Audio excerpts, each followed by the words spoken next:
हाय, मैं रवि के बिंदास बोल में आपका स्वागत है। आज हम खताड़ी में चुनावी सर्वे कर रहे थे रामनगर में। तो इसी कड़ी में हमें कई लोगों से कई तरह की बातें हुई और बात करते करते हमें वहां मिले वरिष्ठ कांग्रेसी नेता बाबर खान। बाबर खान से हमने कठिन सवाल पूछे, उन्होंने एक लाइन में कई जवाब दिए और हमें निरुत्तर कर दिया। फिलहाल आप उनका इंटरव्यू सुनिए, उन्होंने क्या कहा है। रामनगर में कांग्रेस के धड़े से अलग हो गए संजय नेगी, निर्दलीय उम्मीदवार लड़ रहे हैं और निश्चित रूप से कांग्रेस के दो धड़े हो गए, वोट बढ़ चुका है। ऐसी स्थिति में कैसा रहा ये इंटरव्यू, सुनिए उनका एक जबरदस्त इंटरव्यू। हमारे सामने मौजूद है वरिष्ठ कांग्रेसी नेता और सभासद रहे, 3 वार्डों के सभासद रहे बाबर खान जी। बाबर खान जी, सबसे पहले तो आपको स्वागत है रवि के बिंदास बोल में। मेरा पहला सवाल ये है, लोग ये कह रहे हैं कांग्रेस तो मैदान में है ही नहीं कहीं। अरे ये भूल है आपकी। कांग्रेस मैदान में कहानी पूरे देश में, रामनगर तो छोड़ो। और रामनगर की गिनती जो होती है ना 15,000 वोटों से शुरू होती है कांग्रेस की। ये कांग्रेस का स्टाइल है यहाँ का। अच्छा, मैं ये समझ में ये नहीं आता कि भाजपा और कांग्रेस कैडर वोट के ऊपर क्यों चलते हैं इतना। कैडर वोट उनको मेहनत कर रहे होते हैं, उनके कार्यकर्ता बनाए हुए होते हैं। जैसे मैं एक पदाधिकारी हूँ कांग्रेस में, मैं कार्यकर्ता हूँ मजबूत, तो इसी तरीके से हमने सब जोड़ रखे हैं। अच्छा, आपने मजबूत कार्यकर्ता है और आपके ऊपर एक पैराशूट उम्मीदवार यहाँ ला दिया जाता है, क्या लोकल रामनगर के क्षेत्र में उनको कोई उम्मीदवार नहीं मिला? जहाँ तक तुम बात करो ना बाहर अमृत रावत और नारायण तिवारी यहाँ पर रहे हैं विधायक, उनके कार्यकाल में काम देखो कितने हुए हैं। और 10 साल ये विधायक यहाँ पर रहे हैं बीजेपी के। 10 साल में मुझे 10,000 रुपये का काम दिखाओ रामनगर के अंदर। काम तो बहुत हुए हैं, लेकिन मेरा ये एक सवाल है कि क्या रामनगर का जो लोकल कोई प्रत्याशी है, चाहे वो किशोरी लाल जी थे, पुष्कर दुर्गा पाल है, संजय नेगी है, हाजी अकरम जी है, इन जैसों को उम्मीदवार क्यों नहीं बनाया जा सकता था? जब इनका वक्त आगा बनाया जाए, अभी इनका वक्त नहीं। व्यक्तिगत रूप से मैं एक बात करूं, मैं भाजपा के कार्यकर्ताओं से भी मिला, वो भी बड़े नाराज थे क्योंकि दीवान सिंह बिष्ट जी से लोग नाराज थे। वो चाहते थे कि इस बार टिकट मिले, तो कैडर वोट के बहाने से भाजपा कांग्रेस दोनों आगे बढ़ रही है। तो आप भी कैडर वोट है कांग्रेस का, तो कैडर वोट होने के नाते क्या पैराशूट उम्मीदवारों से आपको दुख नहीं होता? बिल्कुल नहीं, स्वागत है। ये तो पार्टी है, पार्टी जिस कैंडिडेट को भेजेगी उसका स्वागत किया जाएगा। अच्छा, रामनगर में ये कैसों का बाजार गर्म है, वो ये कह रहे हैं कि महेंद्र पाल सिंह जी कहीं नहीं है, संजय नेगी कांग्रेस से वोट खा रहा है और कांग्रेस को पीछे रख के संजय नेगी समय दूसरे नंबर पर है। ये अफवाहें हैं, जैसे चाहे वैसे उड़ा लो।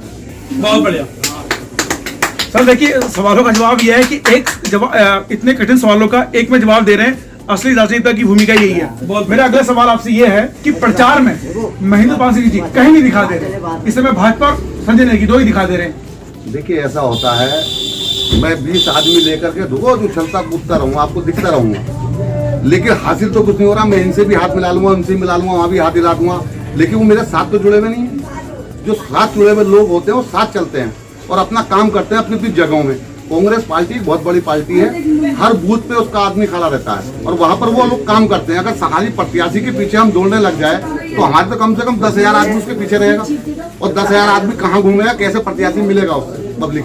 अच्छा सर, मैं श्वेता मासीवाल जी का इंटरव्यू लिया, मैंने बहुजन समाज पार्टी के नेता हेमचंद भट्ट जी का इंटरव्यू लिया, मैंने जो आम आदमी पार्टी के सुषपाल रावत जी का इंटरव्यू लिया।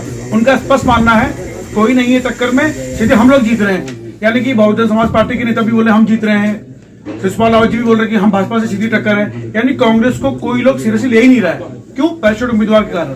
देखिए, जहाँ तक मासीवाल जी का सवाल है, मैं मासीवाल जी के लिए कुछ यूं नहीं कहूँगा, क्योंकि मैंने खुद देखा है कि उन्होंने ऐसे ऐसे काम कराए हैं कोविड के टाइम में कि हल्द्वानी भी फोन किया, सुशीला में, मुराद भी, जहाँ मरीज को पहुँचा सकते थे उनके माध्यम से मरीजों को पहुँचाया गया।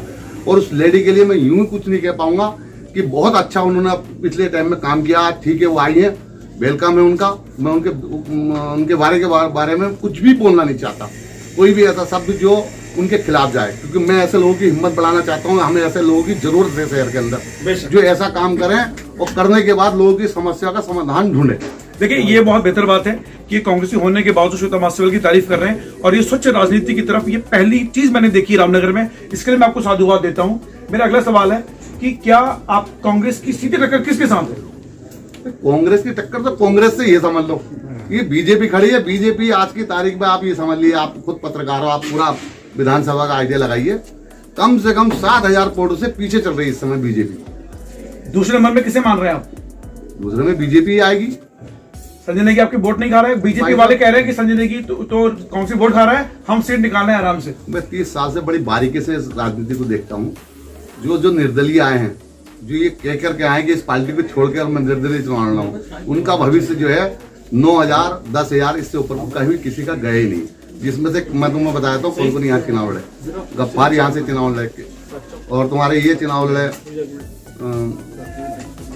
क्या नाम है इनका, भगील लाल जी, समझ लो, इनका राजीव अग्रवाल जी, बड़े मजबूत तरीके से इन्होंने चुनाव लड़े। इनका सबका रिजल्ट देख लो आप, है क्या। और उससे ज्यादा बुरी स्थिति में निर्दलीय चुनाव लड़ रहे हैं यहाँ पर आज की तारीख में। अंतिम सवाल, खताड़ी का मुस्लिम वोटर किसे वोट कर रहा है, महेंद्र पाल जी को या संजय नेगी को? देखिए मैं आपको एक बात बताऊं, जहाँ तक मुस्लिम का सवाल है, मुस्लिम का कहना ये, मैं भी मिलता हूँ अपने यार दोस्त से, कई लोगों से कहता हूँ ऐसा, तो वो मुझसे एक सवाल करते हैं कि हमारे परदादा जब वोट करते थे तो हमारे दादा देखते थे कि वो कांग्रेस को वोट दे रहे हैं, दादा ने वोट करा तो हमारे बाप ने देखा कि कांग्रेस को वोट दे रहे हैं, और बाप ने देखा आज हमारी औलाद देख रही तो वो भी ये कह रही है कि अब हमने हमारे बाप ने वोट डाला तो हम भी वोट कांग्रेस को डालेंगे। ये स्थिति मुसलमान रामनगर की स्थिति है, मैं पूरे देश की नहीं कह रहा हूँ। रामनगर की जो स्थिति है मुसलमानों की, वो स्थिति ये है कि सीधे मुसलमान जो है कांग्रेस से जुड़े हुए ही है बाप दादा के टाइम से, तो वो आज भी बरकरार उसको रखे हुए हैं। आपसे अंतिम सवाल, महेंद्र पाल सिंह जी जीत रहे हैं या हार रहे हैं? महेंद्र पाल जी जीत रहे हैं डंके की चोट पे।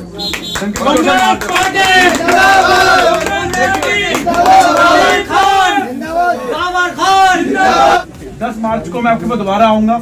अगर 10 मार्च को वो जीत गए तो मैं आपसे कैमरा गिफ्ट लूंगा क्योंकि मेरा मोबाइल टूट रहा है। और अगर खैर आपकी शुभकामनाएं आपके साथ हैं, क्या ये वादा करते हैं मुझसे आप कि अगर महेंद्र पाल जी जीतते हैं तो मुझे कैमरा गिफ्ट करने जा रहे हैं आप? महेंद्र पाल जी के जीतने के बाद मैं नहीं, ये पूरी खताड़ी आपका स्वागत करेगी और आपको वो गुलदस्ता देगी कि आप कहोगे कि वाह मुसलमान, क्या मुसलमान है यहाँ। बहुत धन्यवाद बाबर खान जी का ये इंटरव्यू मेरे लिए बहुत बेहतर है क्योंकि बहुत कम समय में संक्षिप्त इंटरव्यू दिया और कई सवाल उन्होंने एक लाइन में दिए, जिस तरह से रंजीत राव जी ने जवाब दिए थे। बाबर खान जी, मैं चैनल आने का बहुत बहुत स्वागत आपका और बहुत धन्यवाद आपका। तो सुना आपने बाबर खान जी को। बाबर खान ने स्पष्ट कर दिया है कि कांग्रेस की ओर है खताड़ी का मुसलमान। फिलहाल इस चैनल में बने रहिए। जय रामनगर, जय उत्तराखंड और जय मद्दत।